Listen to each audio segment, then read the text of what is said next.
pozo de guaquero ahí en el lado noroeste, ¿no?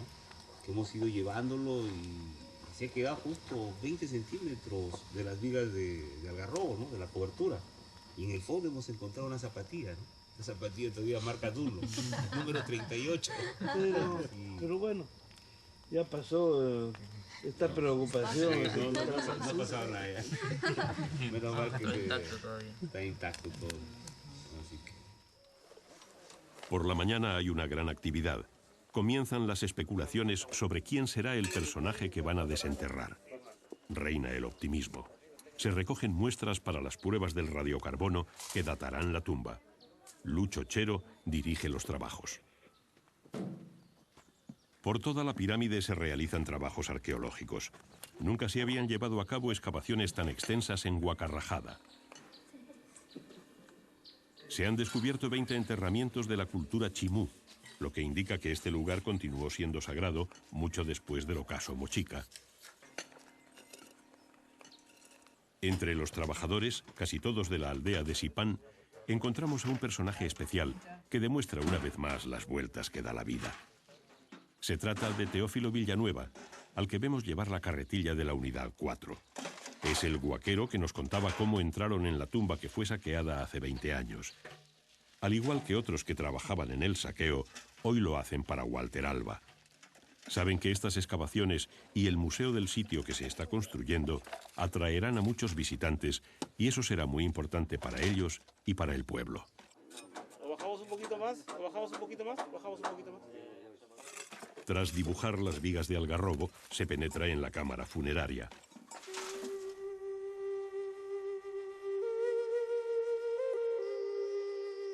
Los bosques secos son como oasis en el desierto peruano.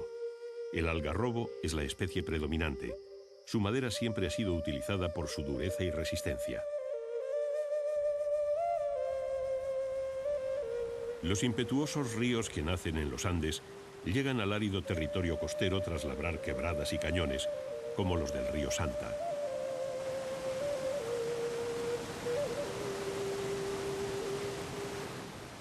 Los mochicas supieron aprovechar estos cauces.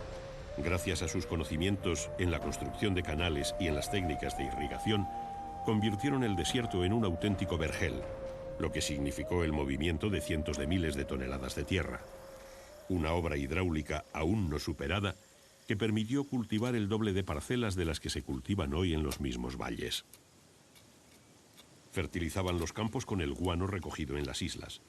Su principal cultivo era el maíz, según algunas investigaciones recientes, un invento genético producto de la experimentación botánica de las antiguas culturas americanas.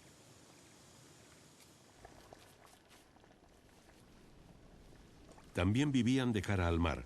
El pescado y los moluscos eran parte cotidiana de la alimentación.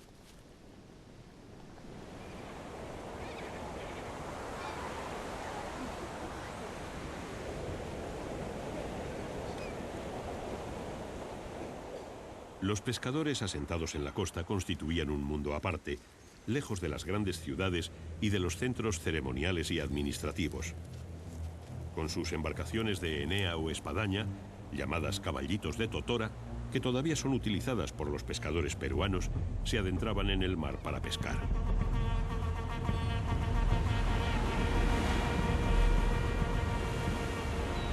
Cabalgaban las olas de la rompiente para llegar hasta los bancos de peces.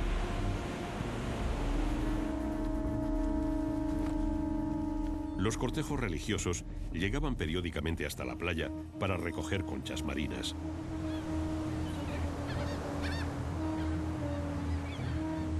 Las consideraban sagradas. Una vez trituradas, obtenían el polvo blanco que utilizaban en sus ofrendas.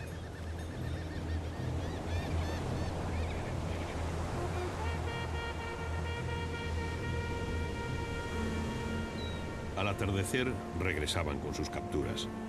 Posiblemente estos pescadores fueron los precursores del surf hace 2000 años.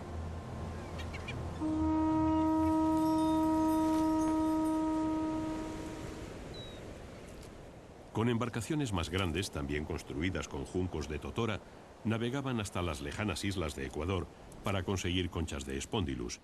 Desde tiempo inmemorial, las caracolas han sido objeto de veneración. Prueba de ello es este maravilloso trabajo de la cultura chavín. Las conchas servían para confeccionar los pectorales de guerreros y nobles. Todavía no se sabe cómo lograban taladrar sus diminutas cuentas cilíndricas. Taresta chaine da chipa, y anchek jos nem an fecho. Oh, imasek. Chop san kaktin mair. Seistim menchek ayapek nig, eigen nem an fecho.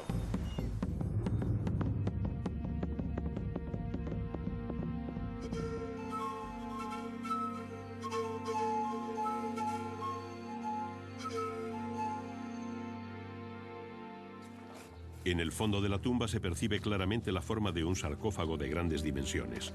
1,30 m de ancho por 2 de largo, casi las mismas medidas que el del señor de Sipán.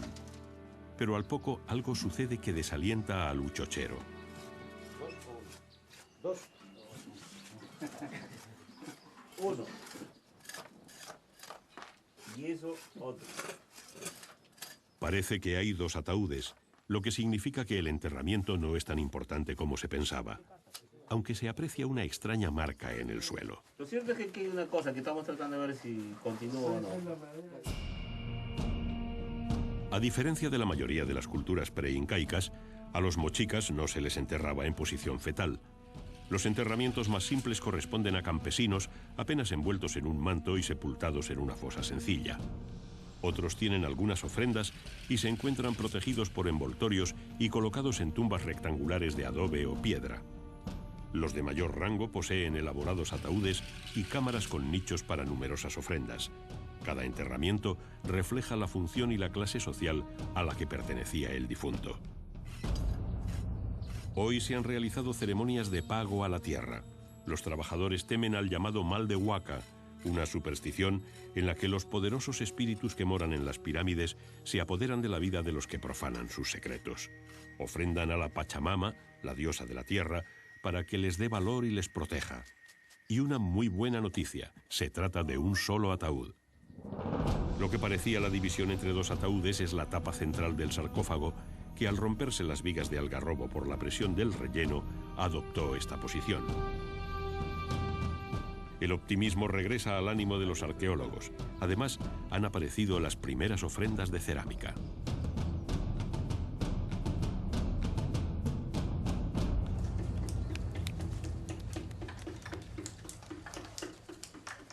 Los mochica no escribieron, pero plasmaron su mundo en la iconografía de la cerámica. Un lenguaje gráfico que documenta su entorno y pensamiento y relata las más diversas acciones de su vida. A través de la cerámica, arqueólogos e investigadores han logrado descifrar las singulares diferencias que determinaban su cultura milenaria. La cerámica de uso doméstico era funcional, sencilla y con poca decoración. No utilizaron ningún tipo de torno. La elaboraban manualmente con el uso de una paleta, técnica que todavía perdura en algunos pueblos del norte.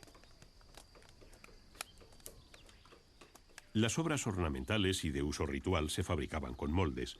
Una vez preparada y amasada la arcilla, se distribuía homogéneamente en el interior del molde. Al poco tiempo de secado, la pieza era extraída, retocada, perfeccionada y pulida. Luego pasaba al quemado, que se realizaba en hornos abiertos. Hombres, divinidades, animales, plantas y complejas escenas rituales fueron representadas por los artistas que explotaron 2 grandes vertientes del arte, la escultura y la pintura. La plástica mochica sorprende por su expresividad y perfección. Son verdaderos retratos de arcilla comparables a las esculturas del Viejo Mundo. A través de la cerámica sabemos que los mochicas utilizaban pinturas faciales y corporales que representaban el estatus social y la pertenencia clánica. También se usaban en diferentes ceremonias o para marcar determinadas acciones. El proceso de producción comenzaba con una escultura de donde se obtenían las 2 mitades del molde. Prácticamente todos los personajes están representados en la cerámica, desde músicos y agricultores a divinidades antropomorfas como el dios cangrejo. Casi la totalidad del trabajo de los alfareros era destinado a las ofrendas que acompañaban a los difuntos. Son famosas las figuras eróticas, que una vez más evidencian el alto desarrollo cultural que alcanzaron los mochicas.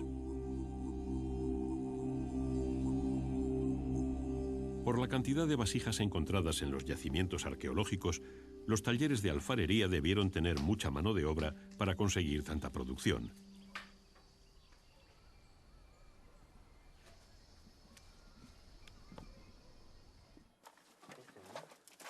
Comienzan a aparecer las primeras piezas oxidadas de cobre bañado en oro.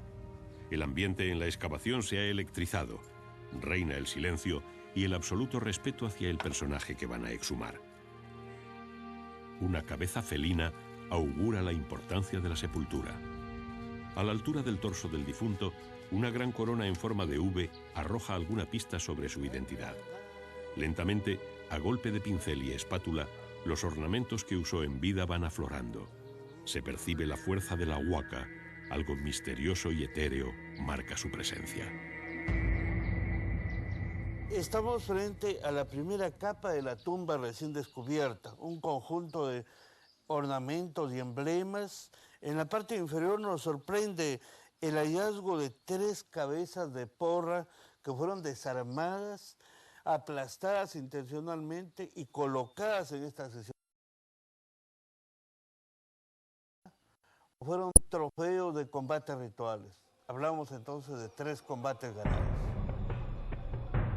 Los combates rituales tienen cierta semejanza con los torneos medievales entre caballeros, pero aquí el vencido casi nunca moría en la lucha. Bastaba con ser destocado para dar por terminada la contienda. El vencedor ataba las armas del vencido a su maza de combate y le despojaba de las vestiduras. Le colocaba una soga al cuello y le llevaba ante la presencia del señor. Luego era sacrificado.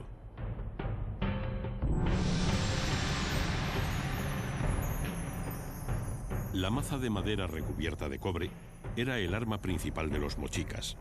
Pesaba unos 5 kilos y producía un poderoso impacto en el adversario. También utilizaban cuchillos y lanzas que eran proyectadas mediante las estólicas, potenciando su fuerza y alcance.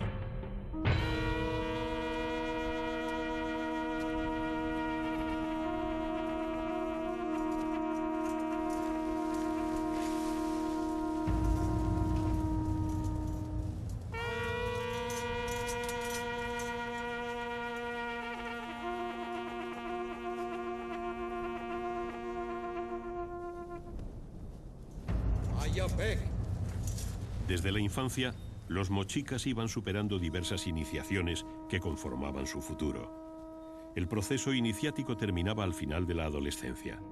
Entonces se celebraba una carrera ritual. El vencedor pasaba a formar parte de la guardia personal del señor.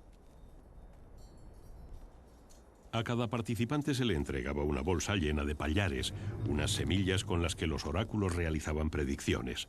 Al término de la carrera y como parte del final de la iniciación, los adivinos leían sus pallares.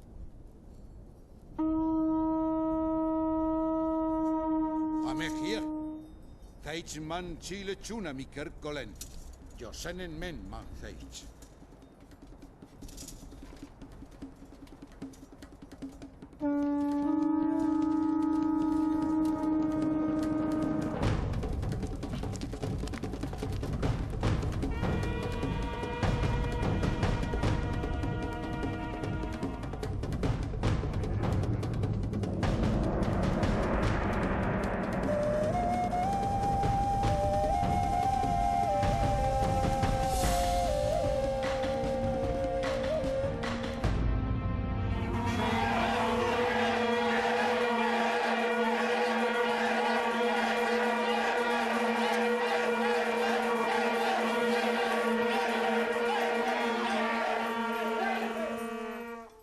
Seig. Chimbinche que mote seg. Le tsunami kerkol.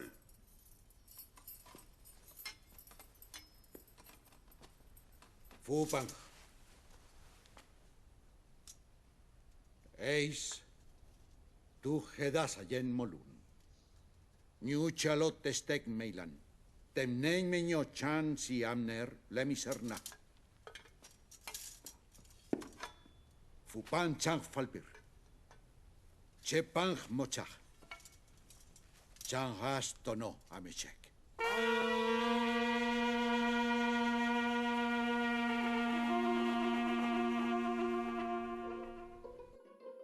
Han aparecido 6 cabezas felinas de cobre bañado en oro.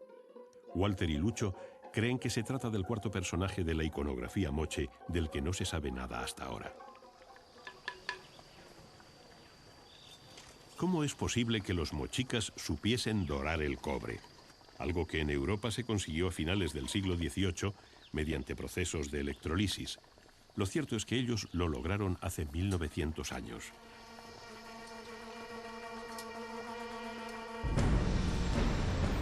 Definitivamente se confirma.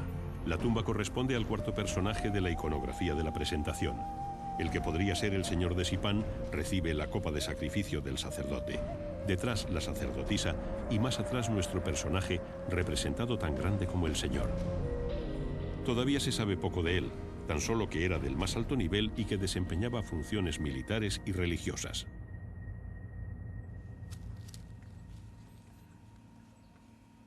Lucho Chero extrae las piezas más grandes de la tumba para comenzar su restauración. Tienen que seguir hacia abajo para rescatar la osamenta. Los trabajos de restauración se prolongarán durante meses. Los conservadores pegan y unen las piezas, a veces muy deterioradas, como si se tratase de un puzzle. Con la ayuda del bisturí van desprendiendo las capas de óxido de cobre para que aparezca el baño de oro.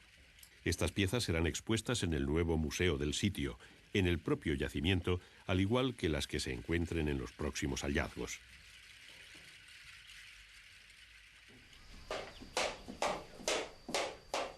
Es desconcertante el dominio de los metales que tenían los mochicas. Utilizaron el cobre intensivamente para fabricar herramientas, armas y ornamentos. Las piedras extraídas en las minas se trituraban en los batanes para reducirlas a pequeños trozos antes de introducirlas en el horno. En el taller de orfebrería se trabajaba desde la producción del metal hasta el confeccionado de ornamentos. Los pequeños trozos de metal se fundían mezclados con el carbón en los hornos de barro. El fuego se avivaba con sopladores de caña rematados con toberas de arcilla hasta alcanzar poco más de 1000 grados de temperatura. Laminaban el metal valiéndose de sucesivos recalentamientos. Después conformaban las piezas golpeándolas en moldes. También conseguían el estampado de imágenes que terminaban en recortes, repujados, retoques y pulido. Luego eran ensambladas componiendo los diferentes objetos. Si el dorado del cobre mediante procesos electroquímicos parecidos a los actuales nos asombra, el que lograran soldar los metales no nos puede dejar indiferentes. Soplando con una fina pipeta, conseguían concentrar la llama y elevar la temperatura lo suficiente para poder soldar.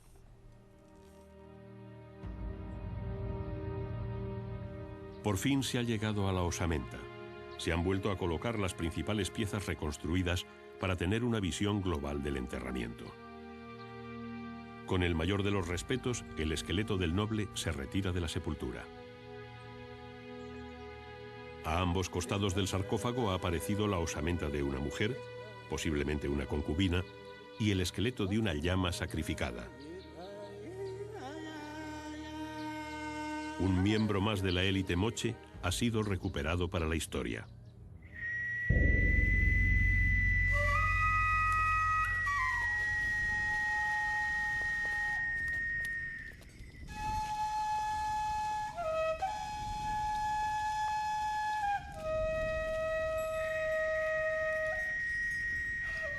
Asistimos a lo que pudieron ser los fastos funerarios del señor de Sipán.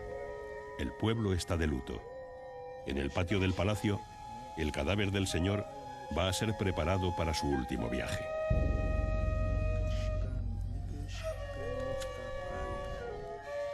Nobles, jefes militares, consejeros, oráculos y sacerdotes le velan mientras el pueblo llora su pérdida. Al pie del túmulo funerario, la gente deposita las ofrendas que se colocarán en los repositorios de su tumba. Durante días, El cuerpo embalsamado del Señor quedará expuesto para que todo el mundo le ofrezca sus ofrendas de despedida. Los altos jerarcas del templo dirigen las exequias y el proceso de embalsamamiento. Un acólito maquilla el rostro del Señor con cinabrio sagrado bajo la atenta mirada del sacerdote.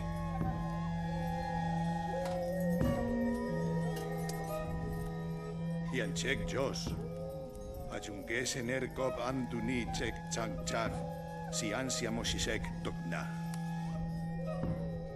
Cada ornamento o emblema se coloca en su lugar siguiendo una liturgia concebida para que, más allá de la vida, su rango de gobernante y su esencia divina queden de manifiesto. Cuando llegue a la morada de los dioses, el gran Ayapaek sabrá reconocerle. Chokok penmujan geisi. Sekenchan erkikesten satsan cheperten tentuniquis migeroe. Neisna ese penten samen okigmeikan capiseques. Algunos de los presentes, como el portaestandarte o el jefe militar, saben que han llegado al final de sus días.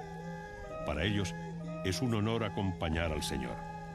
Con orgullo se inmolarán al término del funeral y serán enterrados junto a él. El sacerdote coloca la máscara funeraria. Le tapa los ojos, la nariz y la boca con láminas de oro y acopla la mentonera. Su rostro desaparece para siempre de este mundo. Es el momento álgido del funeral. Las plañideras gimen desconsoladas en su llanto de despedida. En cada mano ponen una masa fundida, de oro en la derecha y de plata en la izquierda. Un insect yangero, los caten singo poinen magetinsa. Inen tentek annames kismire.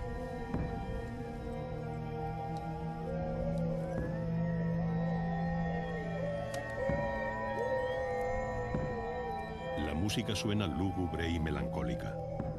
Los instrumentos fúnebres de viento parecen el gruñido de un ser extraordinario, un aullido del ultramundo que anunciase la transmutación del alma.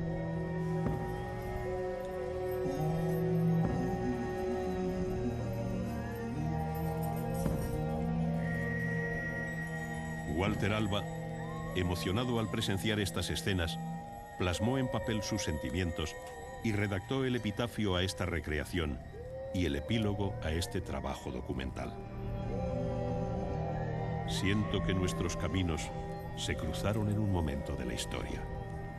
El Señor existía más allá de su muerte física, cuando me tocó salvarle del saqueo y traerle al presente. Hoy me pregunto si fue cosa del destino o del designio de los dioses mochicas.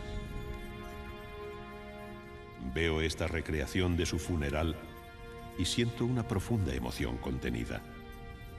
Mi ánimo se estremece como al despedir a un amigo para siempre. Lo cierto